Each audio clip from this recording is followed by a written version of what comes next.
Être prudent ou spéculatif? Nous en sommes à la 41e petite capsule sur mon défi de 90 vidéos en 90 jours. Donc, je te pose la question aujourd'hui, est-ce que vaut mieux être prudent ou spéculatif?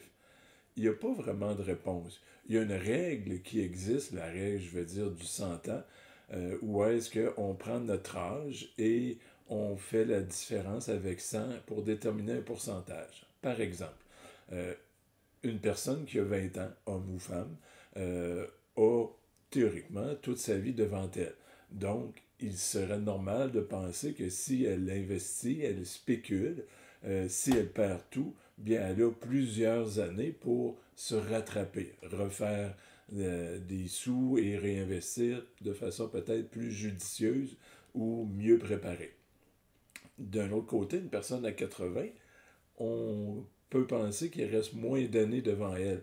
Donc, si elle mettait tous ses avoirs, tous ses placements trop spéculatifs et que ça dégringolait de 50% et plus, bien, ça pourrait faire un phénomène assez important dans sa vie. Ça va venir comme réduire sa qualité de vie, son style de vie en fin de vie. Donc, on voit déjà là que selon l'âge, exemple, ben, j'ai 56, en principe, je devrais être 56% plus sécure et 44% moins, un peu plus spéculatif. Donc, je devrais être un peu moins spéculatif euh, que sécure.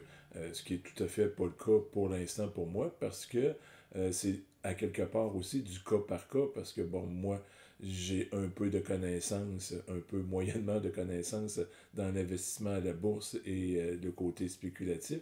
Donc, je suis prêt à prendre des risques malgré l'âge que j'ai. Donc, j'ai vraiment plus que 44% de mes avoirs là, qui sont à risque que je suis à la bourse.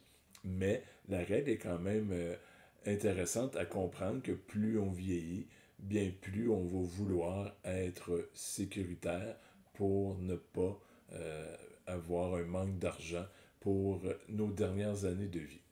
J'espère que tu as aimé ce que tu viens d'entendre. C'était le 41e là, sur 90, donc il en reste tout près de 50 encore. Donc, d'autres astuces, d'autres trucs qui s'en viennent.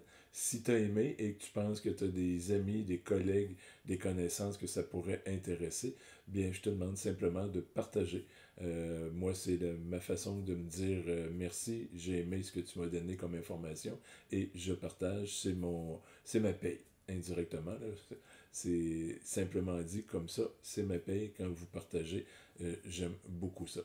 Sur ce, bien, je te souhaite une sucrée, de belles journées et à demain.